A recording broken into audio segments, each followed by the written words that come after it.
العليم من الشيطان الرجيم. بسم الله الرحمن الرحيم.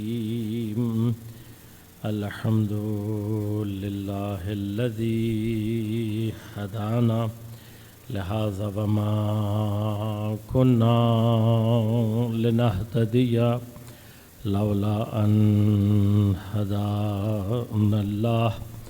لقد جاءت رسل ربنا بالحق. الصلاة والسلام على رسول المسدد المصطفى الأمجد المحمود الأحمد أبي القاسم محمد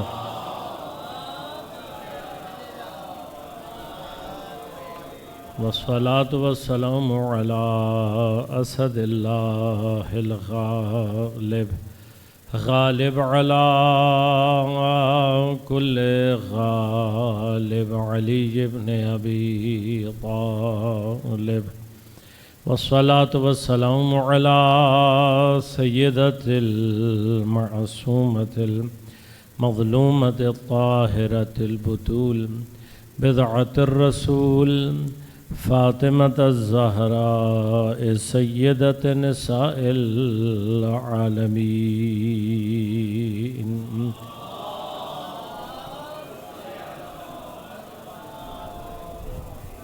والصلاة والسلام على الحسن المجتبى والحسين المظلوم وأهل بيته الطيبين الطاهرين المعصومين المظلومين المنتجبين المنتخبين،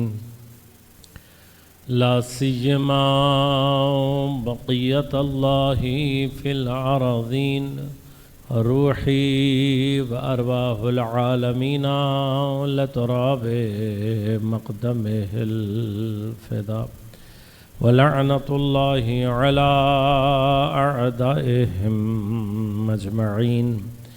أما بعد، قال الله تعالى في كتابه الكريم: بسم الله الرحمن الرحيم. يسبح لله ما في السماوات وما في الأرض الملك القدوس العزيز الحكيم. درود بھیجے گئے محمد والے.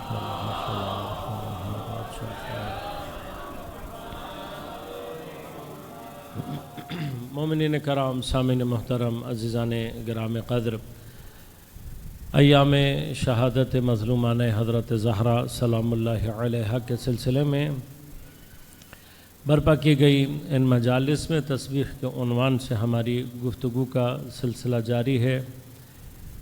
جو مطالب پچھلے سال آپ کی خدمت میں عرض کیے تھے، کل کی مجلس میں کچھ باتیں گزشتہ سے پیوستہ اور کچھ باتیں مقدمتاً آپ کی خدمت میں تقدیم کی. تسبیح کا وہ تصور کہ جو عام طور پر ہمارے اور آپ کے ذہنوں میں ہے، اب یہ تسبیح کا تصور کہ مثلاً کچھ اذکار کا یا کچھ اوراد کا دہرانا زبان سے، گرچہ یہ خود مقام تسبیح ہے، اس کے اپنے آثار ہیں، اس کی اپنی برکات ہیں، لیکن تسبیح کا وہ عنوان کہ جس کو قرآن نے اور روایات نے ذکر کیا ہے، اس سے بہت زیادہ وسیع دائرہ ہے. لہذا قرآن کریم ہر شے کی تسبیح کے عنوان سے گفتگو کو ارشاد فرما رہا ہے. اسی طرح سے صراحتاً جہاں پر اللہ تبارک و تعالی نے اشیاء کی تسبیح کو بیان کیا، ان میں سے ایک مقام سورہ مبارک ہے اسراء یا سورہ بنی اسرائیل کی 44 نمبر آیت میں ارشاد فرمایا کہ تسبح لہم السماوات السبع والارض. اللہ کی تسبیح کرتے ہیں ساتوں آسمان اور زمین، وما فیہن، اور جو کچھ بھی آسمانوں اور زمین میں. ام من شیئن، کوئی بھی شے ایسی نہیں ہے الا یسبح بحمدہ، مگر یہ کہ وہ اللہ کی تسبیح نہ کرتی ہو. یعنی شے کا اطلاق جس پر بھی ہوتا ہے وہ اللہ کی تسبیح کو انجام دے رہے. کل میں نے آپ کی خدمت میں عرض کیا تھا، وہ کل شے یا شے کو جب بیان کیا جاتا ہے تو علماء عام طور پر فرماتے ہیں ما سوی اللہ، جو کچھ بھی ہے وہ شے. جو بھی مقام شے ہونے میں، خلق ہونے کا مقام حاصل کر لے گی چیز، وہ تسبیح کر رہی.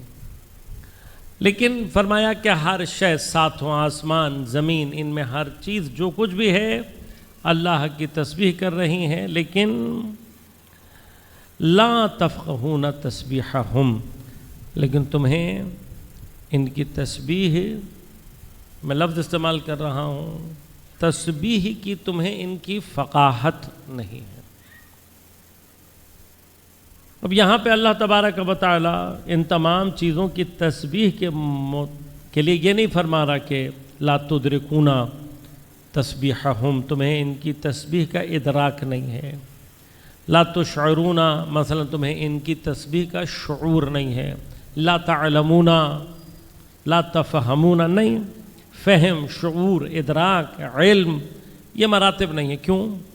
اس لیے کہ انسان اگر ذرا سا اپنے وجدان پر غور کرے اور اپنی عقل کو ذرا سا بھی استعمال کرے تو ہر شے کی تسبیح وہ جانتا ہے. انسان علم میں ہے، انسان ان تمام چیزوں کی تسبیح کا شعور اور ادراک رکھتا ہے.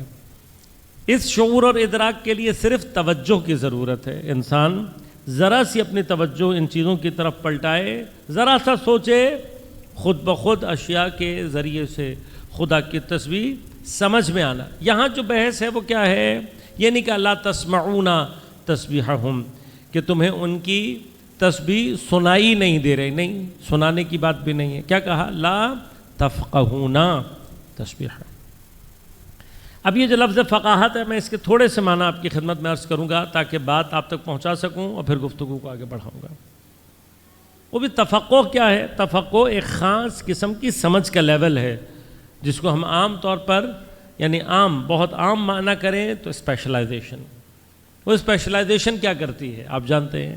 کسی بھی چیز کا جب انسان اسپیشلسٹ ہو جاتا ہے تو وہ بعض اوقات اس کے اندر ایک ایسی کیفیت پیدا ہو جاتی ہے جو عام آدمی کو سمجھ میں نہیں آتی. مثلا کوئی میکینک بہت زیادہ ماہر ہو، واقعاً آپ کو زندگی میں کہیں نہ کہیں تجربہ آپ نے کیا ہوگا، وہ عام میکینک کے پاس لے جائیں تو وہ بیچارہ ایک وقت اس کو لگ جاتا ہے بعض اوقات ڈھونڈنے میں کہ مسئلہ کہاں ہے.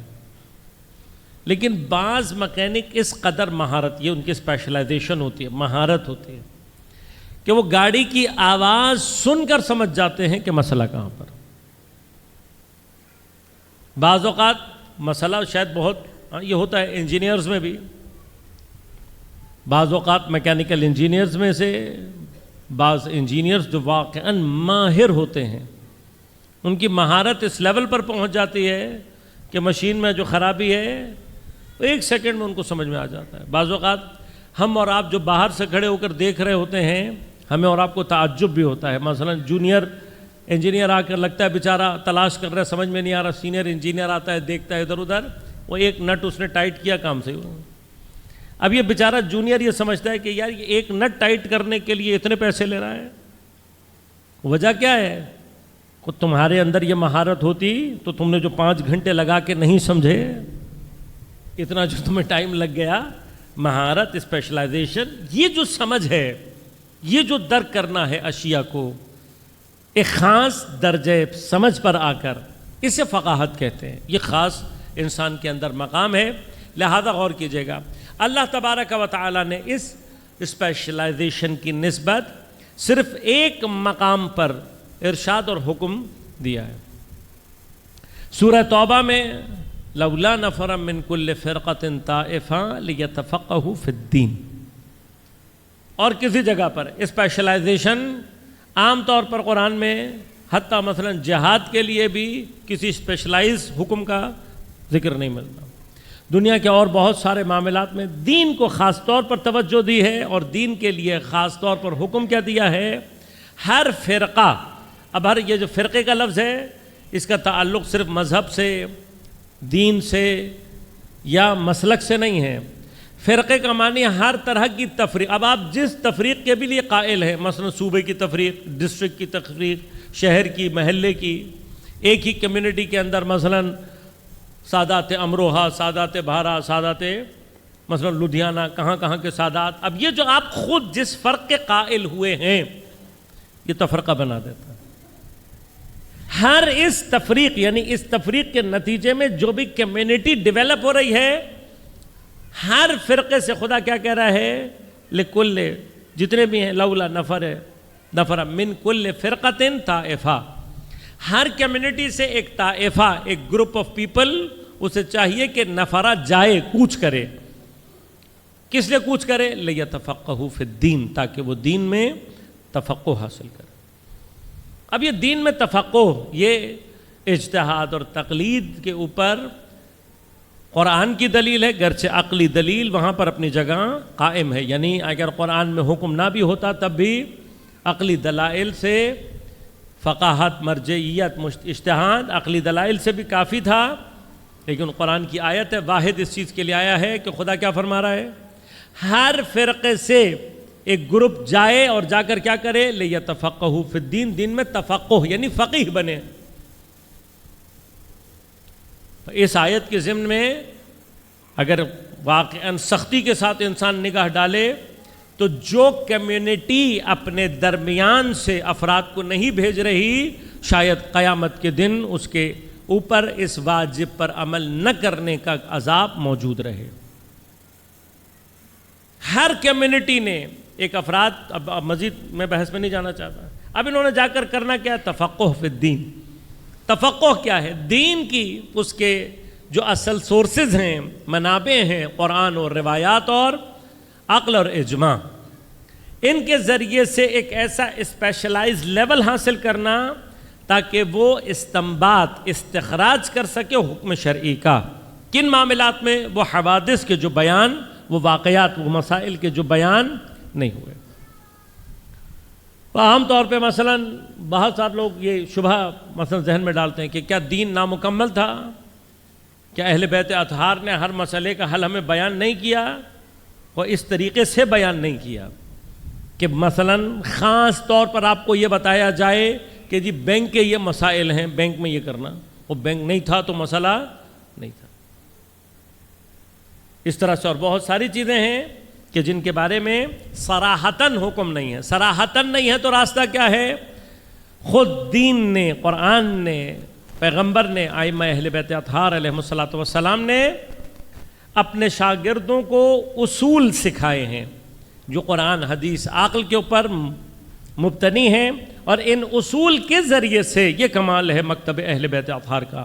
لہٰذا ہمارے ہاں جو بنیادی اسٹرکچر، وہ اسٹرکچر کے جو اجتہاد اور تقلید کے دائرے میں رہا ہے، الحمدللہ 1400 سال میں ہمارے درمیان میں فرقہ مزید ایجاد نہیں ہوا.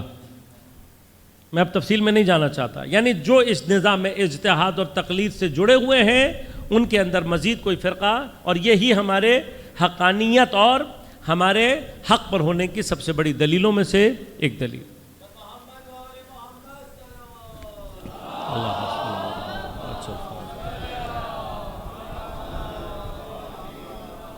اب یہ تفقہ کیا ہے؟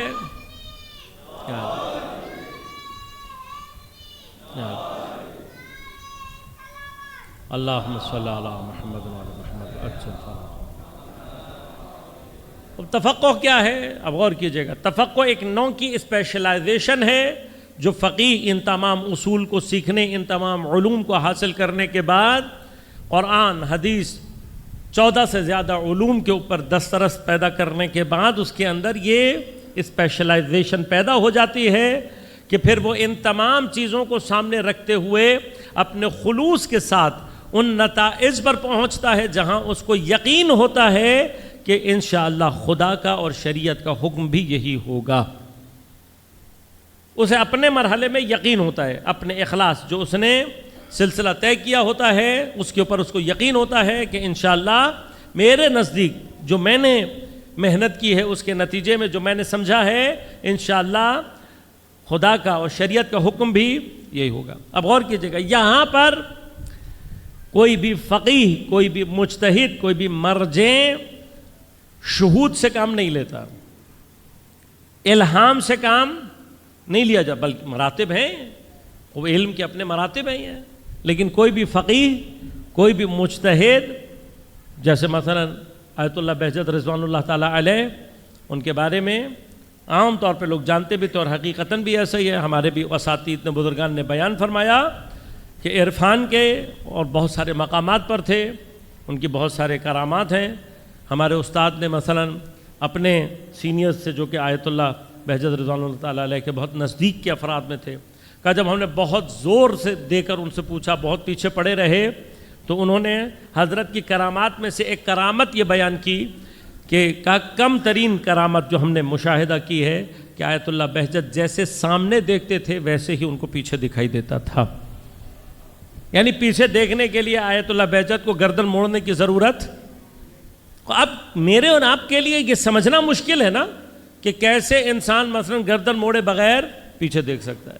لیکن اگر کچھ دیر کے لیے آپ تصور کریں کہ ہم یہاں بیٹھے ہوئے ہیں تو ایک حد تک ہماری نگاہ کام کر رہی ہے، لیکن جیسے جیسے ہم بلندی پر جاتے جائیں گے خود بخود کیا ہوگا، ہماری دید کا وسعت میں خود بخود اضافہ ہوتا چلا جائے. اسی طرح سے روحانی اور علمی اعتبار سے افراد جو اتنے بلند ہوتے چلے جاتے ہیں ان کا تصرف اور تشرف عالم کے اوپر شدید ہوتا چلا جاتا ہے.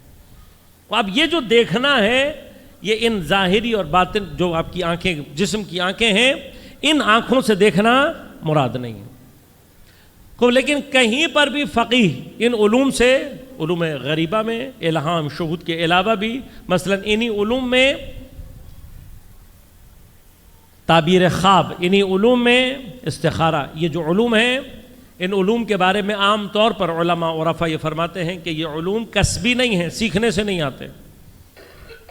یہ علوم وہبی ہیں. وہبی یعنی کیا؟ خداوند عالم خود ہبہ کرتا ہے، خود تعلیم کرتا ہے ان علوم کو. اور یہ علوم بھی سیکھنے سے آتے بھی نہیں ہیں. ہو سکتا ہے تعبیر خواب میں بعض بزرگان نے بعض کتابیں لکھی ہوں، بعض ہمارے پاس ہو سکتا ہے روایات میں بھی بعض اشارے ملتے ہوں. ان اشارات سے لیکن وہ جو مقام علم تعبیر خواب ہے وہ حاصل نہیں ہوتا. ہاں آپ اشارات بیان کر سکتے ہیں، اشارات کو سمجھ سکتے ہیں. لہذا آیت اللہ مجتبی طہرانی علی اللہ مقامہ بڑی عجیب و غریب تعبیر ہے. فرماتے ہیں کہ اللہ اپنے اولیاء اور عرفاء میں سے، دوستوں میں سے اپنے ان لوگوں کو عام طور پر تعبیر خواب کا علم عطا کرتا ہے کہ جس اللہ کے ولی اور عارف کے اوپر اللہ نے یہ امتحان لیا ہو کہ اس کے اوپر تہمت زنا لگے اور وہ اسے صبر کے ساتھ اس مرحلے کو گزار لے. اب جیسے حضرت مثلا یوسف علیہ السلام کے ساتھ یہ مراحل پیش ہے. حضرت یوسف بھی جب تعبیر اور تعویل خواب بیان کر رہے ہیں تو وہاں پہ کیا خود کہہ رہے ہیں کہ یہ اللہ نے، میرے اللہ نے مجھے تعلیم کیا، میں نے سیکھا نہیں ہے، یہ خدا تعلیم کرتا. اب یہ جو ہے یہ کیفیت بالکل الگ ہے. میرے اپنے استاد استخارے کے بارے میں یہی فرماتے تھے کہ استخارہ یہ نہیں ہے کہ آپ بعض آیات سے مثلا اچھے اور برے کا کوئی اندازہ لے کر کسی کو کچھ بتا دینا. خود استخارے کا جو علم ہے وہ علوم وہبیہ میں سے ہے کہ جو ہبہ ہوتا ہے. وہ اپنے بارے میں تو استاد نے نہیں بتایا ہمیں، لیکن کسی اور بزرگ کے بارے میں بتایا کہ جن کا استخارہ اسی طرح سے، مگر میں اس موضوع میں نہیں ہوں، ورنہ خود استخارے کا جو وہبی علم ہے اس کی کیفیات بہت عجیب و غریب ہیں. یہ عام ہمارے اور آپ کے جیسے استخارہ والا معاملہ نہیں ہوتا. واقعاً عجیب ہے. ایک پورا عالم ہے جو کہ غیب سے متصل ہو جاتا ہے. تو جن کے بارے میں استاد بتا رہے تھے کہ ان کے پاس بھی یہ علم بطور وہبی ان کو عطا ہوا تھا، فرمایا کہ کم ترین چیز جو ان سے مشاہدہ کی گئی وہ یہ کہ وہ جب بھی زیارت کے لیے مشہد تشریف لے جاتے، خاص طور پہ مشہد، کہ اگر کئی مہینے بھی مشہد میں رہیں تو حتیٰ سوتے ہوئے ہوٹل میں بھی سوتے ہوئے میں بھی اپنے پاؤں دراز نہیں کرتے تھے، پاؤں پھیلاتے نہیں تھے. عام حالت میں تو ویسے ہی حتیٰ سوتے ہوئے میں بھی اپنے پیر، یعنی حرم کی طرف رخ کرنا تو بہت دور کی بات ہے. تو جب ان سے کسی نے پوچھا تو کہا کہ مجھے شہر میں آنے کے بعد حضرت کے وجود کا حضور اور محضر اتنی شدت کے ساتھ محسوس ہوتا ہے کہ میں اس محضر اور حضور کی کیفیت میں نہیں چاہتا کہ کوئی بے ادبی کروں اور حضرت کے شہر میں رہتے ہوئے، حضرت کے محضر میں رہتے ہوئے حتیٰ سوتے میں بھی پاؤں پھیلاؤں. وہ علم اپنی جگہ، یقیناً عشق، ادب، یہ ساری کی ساری چیزیں، لہٰذا یہ ہمارے ساتھ مسائل ہیں. ہم نے اپنے آپ کو بہت ساری چیزوں سے دور رکھا ہوا ہے.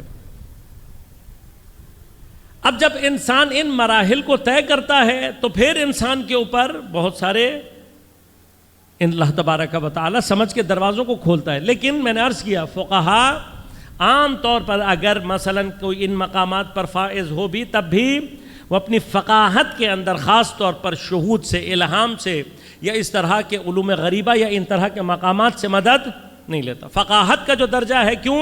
اس لیے کہ فقاہت ان تمام سورسز کے ذریعے سے، ادلہ کے ذریعے سے علوم پر تسلط پیدا کرنے کے بعد ایک ایسی سمجھ ہے کہ جو انسان کے اندر جب ایجاد ہوتی ہے تو اسے معلوم ہوتا ہے کہ کس وقت کہاں شریعت کیا کہنا چاہتی ہے. یہ کیفیت. تو اللہ ان تمام چیزوں کی تسبیح کی نسبت ہم سے اور آپ سے کیا کہہ رہے ہیں؟ اللہ تفقہون تسبیحہم. سننے کا مسئلہ نہیں ہے، ادراک کا مسئلہ نہیں. کیوں ادراک کا مسئلہ نہیں ہے؟ میں نے عرض کیا ذرا سی توجہ ہماری ہمیں اس چیز کا ادراک دے سکتی ہے. مثلا عام طور پر ہمارے ہم بچوں سے بھی عام طور پر یونیورسٹیوں میں یہ سوال ہوتا ہے کہ مثلا ہم نے سائنس نے آج تک جو کچھ بھی دریافت کیا ہے ہر چیز ڈیپینڈنٹ ہے، ہر چیز محدود ہے. تو پھر کیسے کوئی انڈیپینڈنٹ یا کوئی لامحدود چیز ہو سکتی ہے؟ اب اس کا جواب خود اسی کے اندر ہے. کیوں؟ اس لیے کہ جتنا آپ کا علم کا دائرہ وسیع ہونے پر آپ جہاں بھی پہنچے آپ کو ڈیپینڈنٹ اور محدود چیزیں ملی. ان تمام محدود اور ڈیپینڈنٹ چیزوں کا وجود اور کسی انڈیپینڈنٹ اور لامحدود کا نام ملنا، ہر چیز کا ڈیپینڈنٹ اور محدود ہونا خود اپنے اندر دلیل بنتا ہے اس بات کا کہ یہ کسی نہ کسی ایک انڈیپینڈنٹ اور لامحدود کے بغیر کبھی بھی وجود میں نہیں آ سکتے. خود ان کا اپنا وجود اس طریقے سے. اب یہ جو وجود ہے انسان تھوڑی سی دیر کے لیے غور کرے، یعنی جتنا ہماری اور آپ کی عقل میں تمام چیزیں ڈیپینڈنٹ اور محدود طور پر آتی چلی جائیں گی، اتنا ہی عقل کسی ایک انڈیپینڈنٹ اور لامحدود کے ہونے کو اتنی ہی شدت کے ساتھ درک کرتی ہے. خود بخود عقل درک کرتی ہے. یعنی کیا؟ جب آپ کی دسترس میں کوئی نہیں آیا تو جو نہیں آیا وہی انڈیپینڈنٹ اور لامحدود ہے. آپ خود بخود اس کی گواہی. ذرا سا وجدان، لہٰذا ادراک کا مسئلہ نہیں ہے، شعور کا مسئلہ نہیں ہے.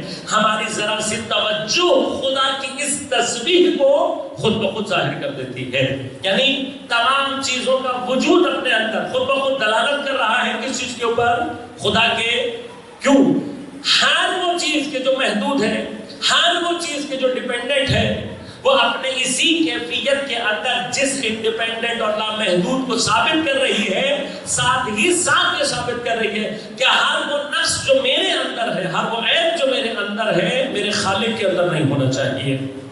اور جیسے ہی اشیاء کی یہ کیفیت خدا کے لیے اس کیفیت کو بیان کرتی ہے، دلالت کرتی ہے، اسی کو تسبیح کہتے ہیں. اب اس تسبیح، البتہ اس تسبیح کا یہ مرحلہ ہے، لیکن غور کیجئے گا کہ یہ تسبیح دلالی ہے. قرآن صراحت کے ساتھ جسے کہہ رہا ہے وہ کیا ہے؟ وہ تسبیح گفتاری اور قولی اور کلامی ہے. علماء میں اس کے اندر بحث ہے، لیکن توجہ کیجیے گا اسی آیت سے اگلی آیت میں قرآن ایک مرحلہ اور بیان کر رہا ہے. پیغمبر کو مخاطب ہو کر کہہ رہا ہے اذا قرأت القرآن، اے میرے حبیب جب آپ قرآن کی قراءت کرتے ہیں تو کیا ہوتا ہے؟ جعلنا بینک، ہم قرار دیتے ہیں تیرے درمیان اور بین الذین لا یؤمنون بالآخرہ حجابا مستورا. اے میرے حبیب جب تم قرآن کی قراءت کرتے ہو، جب تم قرآن پڑھتے ہو تو ہم تمہارے اور ان لوگوں کے درمیان کہ جو آخرت پر ایمان نہیں لائے ہیں ہم قرار دیتے ہیں کس چیز کو؟ حجاب مستور۔ اب یہ حجاب مستور کیا ہے؟ مستور یعنی چھپا دینے والا، حجاب کا اپنا معنی بھی ہے، لیکن مستور کی تاکید کس لیے؟ کہ صرف حائل نہیں ہے بلکہ چھپا دیتا ہے۔ یعنی کیا؟ پیغمبر قرآن کی قراءت کر رہے ہیں، اب سوال کیا یہ قرآن کی قراءت ان کے کانوں میں نہیں آ رہی؟ نہیں، کانوں میں آ رہی ہے، مسئلہ کان میں جانے کا نہیں ہے۔ مسئلہ کیا ہے؟ یہ وہ کامن سوال ہے جو عام طور پہ ہمارے اور آپ کے ذہنوں میں بھی آتا ہے کہ بہت ساری آیات کے معنی جب پیش کیے جاتے ہیں تو عام طور پر ایک سوال کیا جاتا ہے کہ بھائی یہ جو معنی آپ کر رہے ہیں، یہ جو آپ کہہ رہے ہیں کہ یہ اہل بیت کی شان میں نازل ہوئی، جس دور میں یہ آیات نازل ہو رہی تھی کیا اس دور کے لوگوں کو سمجھ میں نہیں آ رہا تھا؟ تو قرآن نے جواب دے دیا کہ یہ قرآن قراءت ہونے کے باوجود بھی جو کوئی بھی آخرت پر ایمان لانے والا نہیں ہے، یہ خود خدا کہہ رہا ہے کہ ہم ان کے اور تیرے درمیان میں حجاب مستور قائم کر دیتے ہیں۔ بس جس کو بھی قرآن کے تصریح ہونے کے باوجود قرآن کا مطلب سمجھ میں نہیں آ رہا، اس کا معنی یہ ہے کہ ایمان کے دائرے سے خارج ہے۔ تو یہ قرآن کا فہم، یہ قرآن اس طریقے سے سمجھنا، یہ حجاب یہ کہاں سے آتا ہے؟ اس کا تعلق ایمان سے ہے۔ یعنی کیا؟ جب تک انسان ایمان کے دائرے میں داخل نہ ہو حتیٰ قرآن کے ظاہری الفاظ اس کی سمجھ میں نہیں آتے۔ لہذا اب یہ لا تفقہون تسبیحہم، یہ کون سی منزل ہے؟ علماء میں اس کے درمیان میں نے عرض کیا اختلاف ہے۔ بعض سناتے کہ نہیں، یہاں پر بھی تسبیح سے جو مراد ہے وہ تسبیح ہے دلالی ہے، جو کہ میں نے ابھی آپ کی خدمت میں عرض کیا کہ ہر شے اپنے وجود کے ذریعے سے یہ بات ثابت کر رہی ہے کہ اگر میں محدود ہوں اور میں ڈیپینڈنٹ ہوں تو پھر میں اگر نیاز مند ہوں، میں اگر محتاج ہوں تو کہیں نہ کہیں میرا خالق وہ ہوگا، اس پر جا کر سلسلہ ختم ہوگا جو بے نیاز ہو، کسی بھی چیز کا محتاج نہ ہو، ہر طرح کے نقص اور عیب سے مستغنی ہو، منزہ ہو اور مرب ہو۔ پھر فرمایا اس پر خاص طور پر امین الاسلام علامہ طبرسی نے اللہ رحمہ نے یہاں پر گفتگو کی ہے۔ فرمایا کہ حتیٰ یہ جو دلالت کے ذریعے سے، یعنی اللہ نے جب تسبیح کہا ہے تو اس تسبیح سے مراد لفظ نہیں ہے۔ کیوں کہ لفظ کے مقابلے پر دلالت کا جو نتیجہ ہے، دلالت کے ساتھ جو علم حاصل ہوتا ہے وہ شدید ہے۔ کیوں؟ اس لیے کہ دلالت خاص طور پر منتج ہوتی ہے علم پر، الفاظ کے لیے ضروری نہیں ہے۔ لفظ کے ذریعے سے علم کا حاصل ہو جانا یہ ضروری نہیں ہے۔ مثلا ایک ہی کتاب کئی لوگ پڑھتے ہیں، کیا سب کے درمیان میں سب کے لیے برابر کا علم حاصل ہوتا ہے؟ نہیں۔ بس الفاظ کے لیے ضروری نہیں ہے کہ علم پر اس کا نتیجہ ختم ہو، لیکن دلالت، مثلا گھنٹی بجے گی تو کوئی آیا ہوگا، اس کے لیے لفظ کی ضرورت ہے۔ مطلب کوئی ایسا ہوگا جو گھنٹی سننے کے بعد بھی یہ نہ سمجھے کہ کوئی آیا ہوگا، یعنی کیا؟ دلالت منتج ہوتی ہے علم پر۔ لہذا فرمایا کہ دلالت کے ذریعے سے قوت ہے، دلالت کے اندر قوت ہے، لہذا یہاں پر تسبیح لفظ اللہ نے مجاز استعمال کیا ہے۔ لیکن علامہ طباطبائی رضوان اللہ تعالیٰ علیہ یہاں پہ فرماتے نہیں، ایسا نہیں ہے۔ یہ مقام اپنی جگہ پر ہے کہ ہر چیز اپنے وجود کے ذریعے سے اپنے خالق کی تسبیح کر رہی ہے، اس میں بحث نہیں ہے۔ لیکن قرآن میں کئی مقامات ایسے ہیں، روایات میں کئی مقامات ایسے ہیں کہ جو واضح طور پر گفتار اور قول کو بیان کر رہے ہیں۔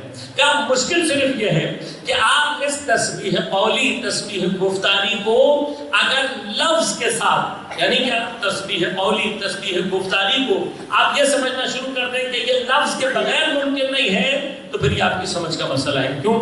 اس لیے کہ قرآن میں، روایات میں، اور اگر ہم خود بھی غور کریں تو عام طور پر کلام کا لفظ حقیقت الکلام کیا ہے؟ فرمایا حقیقت الکلام یہ ہے کہ اپنے اندر باطن ہمارا ارادہ اور جو مقصود ہے اسے ہم کسی تک پہنچائیں، اسے آشکار کریں، یہ کام اصل میں کلام کہلاتا ہے۔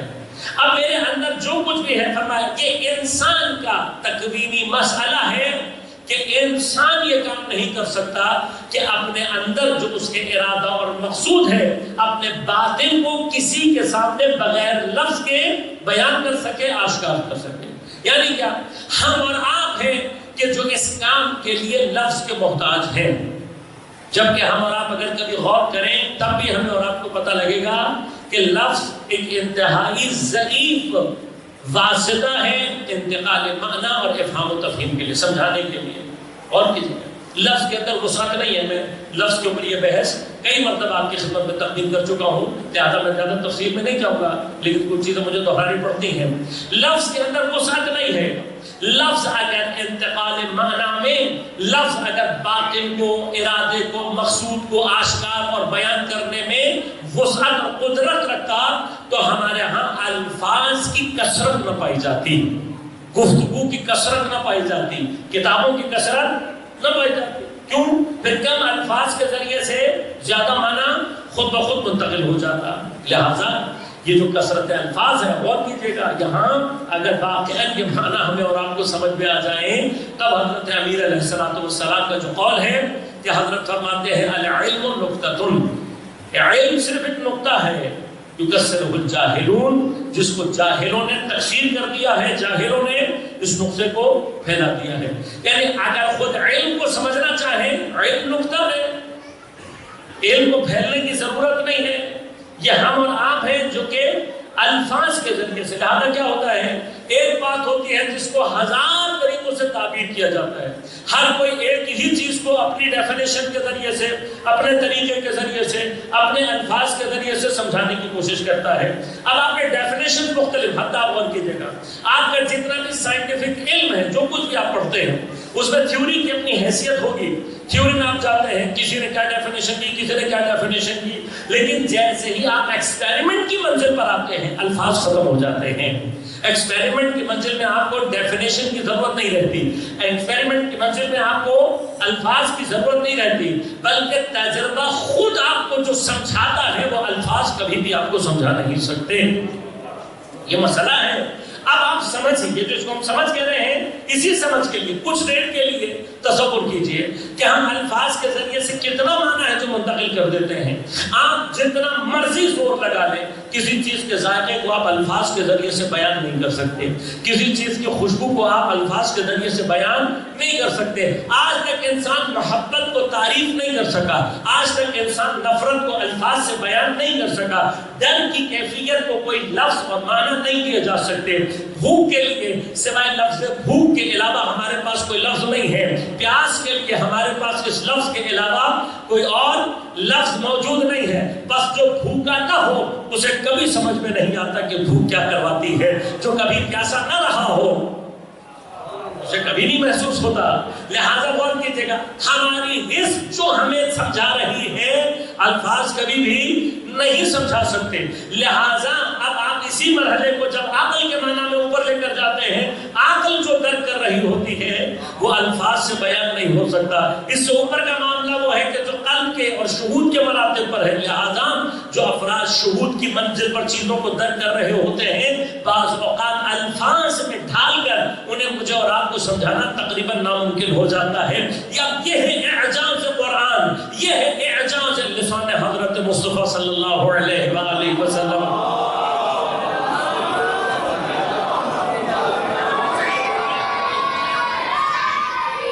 اعجاز قرآن یہ ہے کہ نور کی کیفیت کو اس زبان نے عربی لباس کا جامہ پہنا کر مجھے اور آپ تک اس انداز میں پہنچایا ہے کہ تا قیام قیامت یہ قرآن اپنے مطالب کو، اپنے علم کو مجھے اور آپ تک پہنچا رہا ہے۔ اب خود قرآن کی نسبت میں نے عرض کیا، اگر کوئی ایمان نہیں لائے گا اسے کبھی قرآن سمجھ میں نہیں آئے گا۔ یہی کیفیت ہے، یہ یاد رکھے گا، یہ باتیں نہیں ہیں۔ قرآن کا خصوصی درد پیدا کرنے کے لیے محمد وآل محمد علیہ السلام کی محبت لازم ہو جاتی ہے۔ جس طرح سے آخرت پر ایمان نہ لانے والے کے لیے خدا کہہ رہا ہے اے میرے حبیب ہم تیرے اور ان کے درمیان میں حجاب مستور قائم کر دیتے ہیں، پیغمبر کہہ رہے ہیں کہ میرے اہل بیت اور قرآن ایک دوسرے کے شکل ہیں، ان دونوں کے درمیان میں جدائی نہیں ہو سکتی۔ بس جب تک دل میں محمد وآل محمد کی محبت نہیں اترتی قرآن کا فہم ایجاد ہی نہیں ہوتا۔ لہذا محبین اہل بیت کو قرآن جس طرح سے سمجھ میں آتا ہے، اہل بیت سے دشمنی یا اہل بیت سے دوری اختیار کرنے والوں کو کبھی بھی قرآن کا اس طریقے سے مانا سمجھ میں آ ہی نہیں سکتا، ناممکن ہے، کبھی نہیں سمجھ سکتے. کیوں؟ اس لیے کہ جو حجاب اللہ نے قلبوں پر لگا دیا ہو اسے کوئی توڑ نہیں سکتا. اسی طرح سے یاد رکھیے گا، خود قرآن کے کچھ فہم ایسے ہیں کہ جو قرآن کے فہم الفاظ سے ماورا ہیں، لہذا ان میں سے بعض مقامات کو ہم اور آپ تک پہنچانے کے لیے جو بعض تاکیدیں ہیں، ان میں سے ایک مرحلہ ہماری اور آپ کی جو کم لطفی ہے، ہم اور آپ جو کم لطفی کرتے ہیں بعض اوقات، مثلا ان میں سے کم لطفی یہ بھی ہمارے ہاں کہ بعض نمازوں کو اہل بیت اطہار علیہ السلام سے نسبت دے کر پیغمبر سے لے کر 14 معصومین علیہ السلام کی نمازوں کو تذکرہ کیا گیا. مخاطب جناب میں موجود اور ہم میں سے بہت کم کبھی کسی کو خیال آ جاتا ہے تو کوئی پڑھ لیتا ہے، ورنہ عام طور پر ہماری زندگیوں میں ان نمازوں کی کوئی خاص جگہ اور ٹائم نہیں ہمارے پاس. یہ یاد رکھیے گا، شفاعت کا مفہوم دنیا میں آپ کے اہل بیت کے توسل سے مفہوم پیدا کرے گا. یعنی کیا؟ جیسا اور جس نوع کا توسل آپ اہل بیت اطہار سے دنیا میں کریں گے، ویسی ہی شفاعت قیامت میں آپ کے لیے ظہور کرے گی.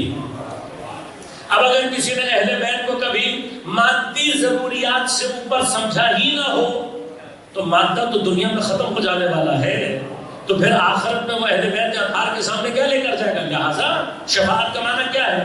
جتنا آپ اپنی پائرورٹی لسٹ میں اہل بیت کو اوپر رکھیں گے، قیامت میں آپ اہل بیت کی پائرورٹی لسٹ میں اوپر پائے جائیں گے.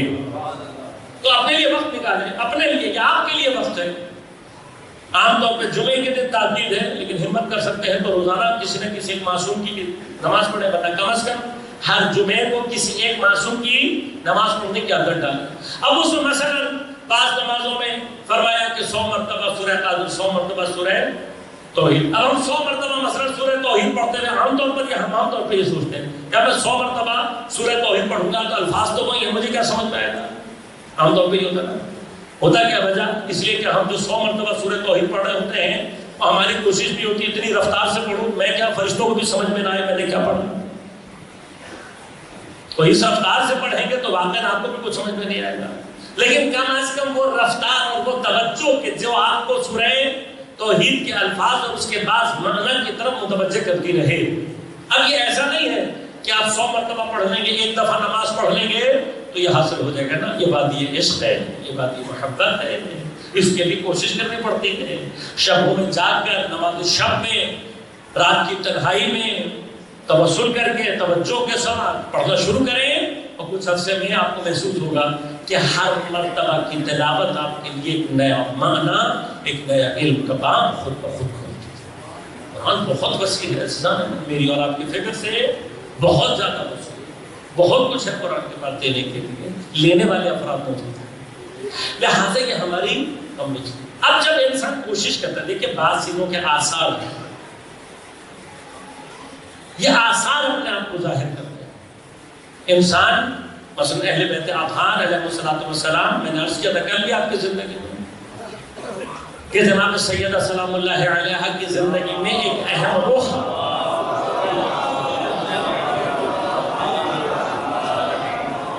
حضرت کی حیات اور سیرت کا ایک اہم اور واضح ترین رخ کیا ہے؟ دنیا سے بے رغبتی.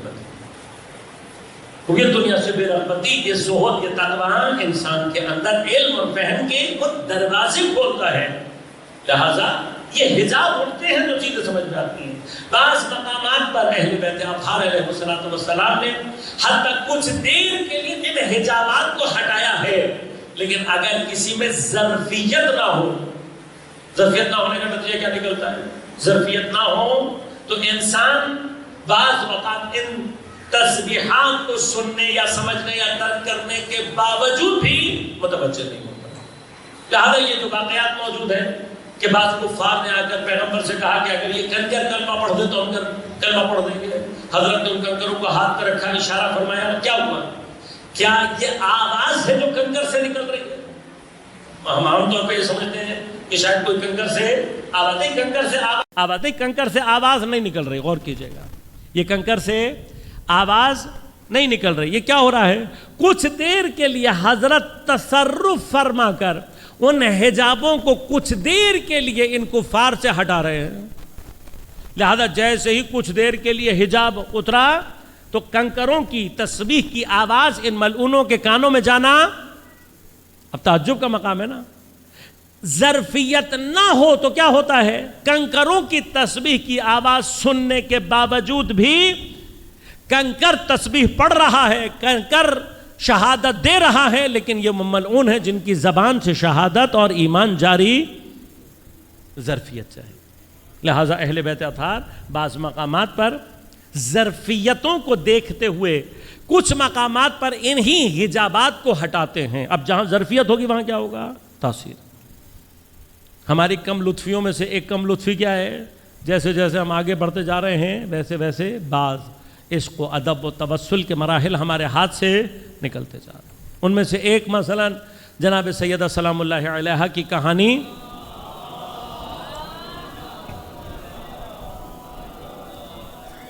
اور اس کہانی کے ذریعے سے ذکر جناب سیدہ, خود جناب سیدہ سلام اللہ علیہا سے توسل.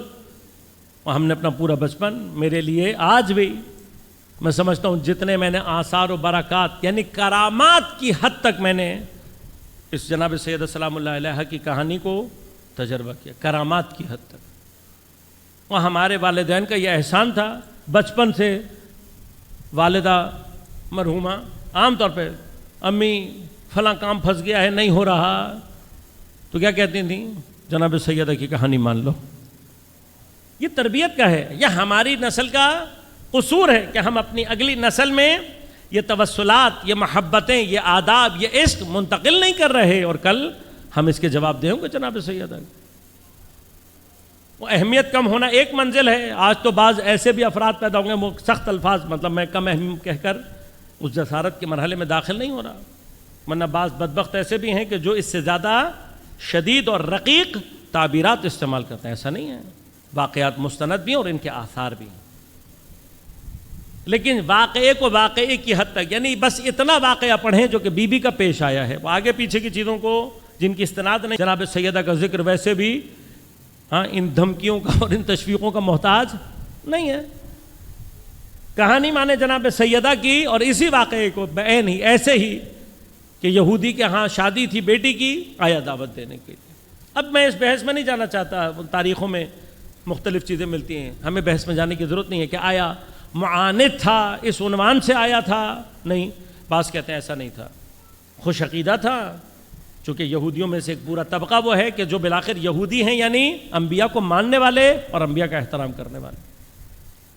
لہذا بعض روایات میں ملتا ہے کہ ایسا نہیں ہے, معاند نہیں ہے, دشمن نہیں تھا, کسی خاص سوء قصد کو لے کر نہیں آیا تھا, لیکن چاہتا تھا کہ مسلمانوں کی بیٹی, نبی کی بیٹی میرے ہاں شرکت کرے, اپنے لیے باعث افتخار اور تعظیم سمجھ رہا ہے. لیکن مشکل کیا تھی؟ مشکل یہ تھی کہ جناب حضرت سلیمان محمدی رضوان اللہ تعالی علیہ, جناب سلیمان دروازہ حضرت زہرا کے ملازم ہیں. جو ملازم سے مراد سرونٹ نہیں, ملازم یعنی لازمہ قرار دینا. یعنی کیا؟ حضرت سلیمان کو معلوم ہے کہ مسجد النبوی میں ایک ہی وقت میں خدا, اہل بیت اور قرآن سب سے, نبی سے سب سے اگر متصل ہونا ہے تو سب سے بہترین مقام سیدہ کا دروازہ ہے. لہذا مسجد النبوی میں سلمان کہاں پائے جائیں گے؟ ہمیشہ دروازہ حضرت زہرا پہ. لازمہ قرار دیا تھا, ملازم تھے کس چیز کے؟ دروازے. تو اب ملازم بھی ہیں, محبت بھی کرتے ہیں, لہذا گھر کی بہت ساری باتیں, اور لازمت اہل بیت منا اہل البیت کی سند دے رہے ہیں, گھر کے آدمی ہیں. گھر کا آدمی کیا بتا رہا ہے کہ وہ چادر کہ جو نبوت کے نور کو, امامت کے نور کو اپنے اندر سمیٹنے کی قوت رکھتی ہے, اس میں خرمے کے 12 پیوند لگے ہوئے تھے. یہ سیدہ, عرض کر رہا ہوں, سیدہ کی حیات میں سب سے اہم ترین چیز کیا ہے؟ دنیا سے بے رغبتی. اب اس واقعے میں جو بعض چیزیں مثلا بیان ہوتی ہیں وہ انسان کو بعض اوقات تعجب میں ڈالتی ہیں کہ جب جناب سیدہ میں اتنی بے رغبتی ہے تو پھر اس یہ مقام کس لیے؟ یا آسمان سے حور نازل ہونا, یہ لباس بہشتی وغیرہ آنا, وہ کیا ہے؟ یہ مقام یہ ہے کہ جب پیغمبر کو پتہ لگا کہ کہ وہ آیا ہے دعوت دینے کے لیے، تو جناب سیدہ نے کیا کہا؟ بحث یہ نہیں ہے، سیدہ کو اپنی ذات سے مسئلہ نہیں ہے، میں چلی جاؤں گی مسئلہ نہیں، لیکن اس بات کا امکان ہے، یہ پیسے والے لوگ ہیں، تاجر برادری ہے، یہاں پر لوگ پیسے والے ہیں، لہٰذا ان کی عورتیں، ان کی خواتین، مرد و زن سب شادی میں ایک سے ایک عمدہ اور نفیس لباس، کوئی مسئلہ نہیں ہے سیدہ کے لیے 12 پیوند لگی چادر پہن کے جانا، کوئی مسئلہ نہیں، اپنی ذات میں نہیں۔ کس چیز پر نگاہ ہے؟ اس بات پر کہ بابا کے لیے بھی مسئلہ نہیں ہے، نبوت کی نسبت، کوئی نبوت کی نسبت، نبوت کی شان میں کوئی کمی نہ آ جائے، یہ دغدغہ ہے، یہ دغدغہ، یہ دل میں فکر ہے۔ اور جب اس فکر کا اظہار کیا، پیغمبر نے کیا کہا؟ جاؤ جو مرضی ہے معبود۔ اب غور کیجئے گا، یہ جو نبوت کی نسبت سیدہ کے دل میں دغدغہ، پریشانی، نگرانی ہے، اس نگرانی کی جزا اللہ نے اسی وقت اس انداز سے دی ہے۔ اب یہ جتنی بھی باتیں ہیں، فرشتوں، حوروں کا نازل ہونا، لباس کا لانا، یہ میرے اور آپ کے ذہنوں کی تقریب کے لیے تفصیل ہے، ورنہ سیدہ کے لیے حوروں کا آنا کوئی معنی نہیں رکھتا۔ کیوں؟ اس لیے کہ یہ شہزادی زمین سے زیادہ عرش اور بہشت سے اتصال رکھتی ہے۔ نظر زمین پر آ رہی ہے، لیکن اس کا اتصال اصل میں کس سے ہے؟ بہشت میں، جو پیغمبر فرما رہے ہیں سدرۃ المنتہا کا درخت سیب اور سیب کے اندر نور۔ یہ کیا معنی ہے؟ یہ معنی یہ ہے کہ سیدہ کی اصالت عرش سے ہے۔ سیدہ کو سینے سے لگا کر اتنی شدت سے سونگ رہے ہیں کہ جناب عائشہ پوچھ رہی ہیں کیوں اتنا سونگتے ہیں؟ کیا فرمایا؟ کہ میں جب بہشت کی خوشبو کا مشتاق ہوتا ہوں سیدہ کو سونگتا ہوں۔ یہ اتصال ہے جناب سیدہ۔ اب جو متصل ہو بہشت سے، اس کے لیے حوروں کا آنا نہ۔ کچھ دیر کے لیے اللہ نے اس دغدغہ، وہ جو خیال ہے، اس کا نتیجہ، اس کا اجر کس معنی میں دیا ہے؟ کچھ دیر کے لیے اس حجاب کو اللہ نے ہٹایا ہے۔ تو اب کون ہے یہ صرف سیدۃ النساء نہیں ہے، یہ سیدۃ النساء اہل الجنہ، یہ بہشت کی شہزادی ہے۔ اب بہشت کی شہزادی کی بہشتی کیفیت پر سے کچھ دیر کے لیے حجاب ہٹایا تھا، ایسا لباس دکھائی دیا، ایسی خوشبو سنگھائی دی کہ 500 کے 500 افراد بے ہوش ہو گئے۔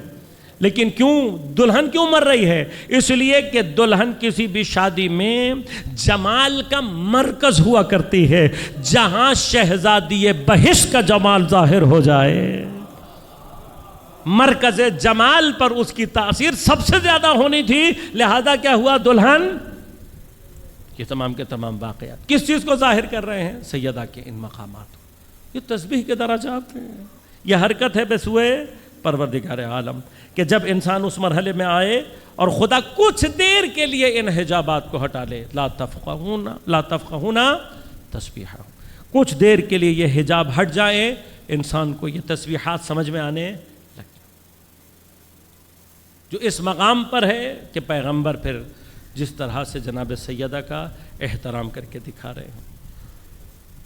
کوئی مرحلہ ایسا نہیں ہے کہ جب سیدہ وارد ہوئی ہوں اور پیغمبر نے اٹھ کر نہیں، قام الیہا، رہبر نے جو تعبیر فرمائی ہے قام الیہا، یعنی تیز قدموں سے دوڑتے ہوئے سیدہ کے استقبال کے لیے جا رہے ہیں، سینے سے لگا رہے ہیں، پیشانی کا بوسہ لے رہے ہیں، اپنی جگہ پر بیٹھا رہے ہیں۔ کیوں؟ پیغمبر بتلانا چاہتے ہیں سیدہ کا مقام کیا ہے۔ اس کے باوجود بھی پیغمبر کے جانے کے بعد پتہ نہیں کتنی دیر تک دربار میں کھڑی رہی۔ ان ایام میں جناب سیدہ سے توسل کی ایک راہ یہ ہے، راہ ہے، فرصت پیدا کرے۔ یہ خطبہ جناب سیدہ نے فدق مانگنے کے لیے نہیں کیا ہے، فدق ملنے سے لے کر اپنی شہادت تک سیدہ نے کبھی ایک کھجور بھی فدق کی اپنے گھر میں اپنے لیے استعمال نہیں کی، اسے فدق چاہیے۔ فدق کو تو بہانہ قرار دیا ہے اس مقاومت کے لیے کہ جو حضرت امیر اور مقام امامت کے لیے انجام دینا چاہتے ہیں۔ لہذا یہ خطبہ سیدہ چاہتی ہیں کہ طول تاریخ میں سنا اور پڑھا جائے، ان ایام میں بی بی سے توسل کی ایک بہترین راہ یہ ہے، ہاں اس بات پر گریہ کر رہے ہیں کہ ٹوٹی ہوئی پسلی کے ساتھ پتہ نہیں کتنی دیر کھڑی رہے، لیکن یہ جاننے کی کوشش نہ کریں کہ اس ٹوٹی ہوئی پسلی کے ساتھ سیدہ نے کہا کیا تھا، کہنا کیا چاہتی تھی۔ کبھی سوچیں تو صحیح، خدا واقعاً سیدہ کے سامنے شرمندگی محسوس ہوتی ہے۔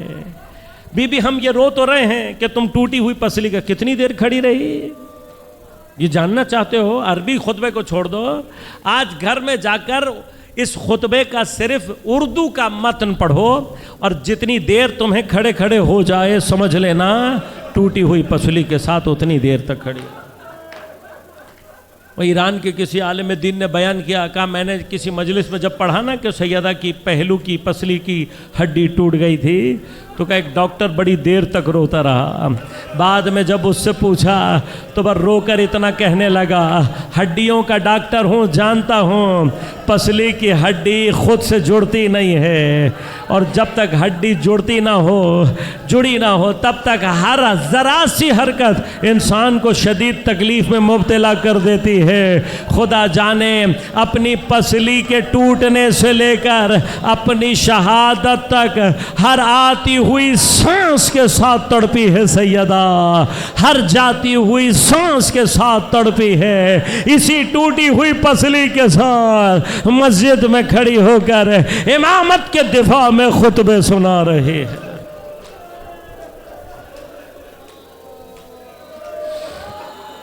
الا ولعنت اللہ علی القوم الظالمین وسيعلم الذين ظلموا أي منقلب ينقلبون۔ بار الہ بحق زہرا و ابیہا و بعلہا و بنیہا، ہماری عبادت کو اپنی بارگاہ میں قبول و منظور فرما۔ بحق زہرا و ابیہا و بعلہا و بنیہا، منتقم زہرا، منتقم کربلا، منتقم شہداء، امام زمانہ کے ظہور میں تعجیل فرما، حضرت کے ظہور کے ذریعے سے دنیا سے ظلم اور استبداد کا خاتمہ فرما۔ بار الہ مقام معظم رہبری تمام علماء مراج اعظام کی حفاظت فرما، مقاومت اسلامیہ کی حفاظت فرما، تمام استکباری استعماری استحصالی قوتوں کو بالخصوص امریکہ اسرائیل اور ان کے حامیوں کو نیست و نابود فرما۔ بار الہ بحق زہرا و ابیہا و بعلہا و بنیہا، بالعموم مؤمنین کو اپنے حفظ و امان میں رکھ، پریشانیوں کو دور فرما، مشکلات کو آسان فرما، جو بیمار مورد نظر ہیں بالخصوص بار الہ ان سب کو صحت کامل عاجل عنایت فرما، مرحومین کی مغفرت فرما، ہم سب کو امام زمانہ عجل اللہ تعالیٰ فرج الشریف کے بہترین اعوان و انصار میں شمار ہونے کی توفیق عنایت فرما۔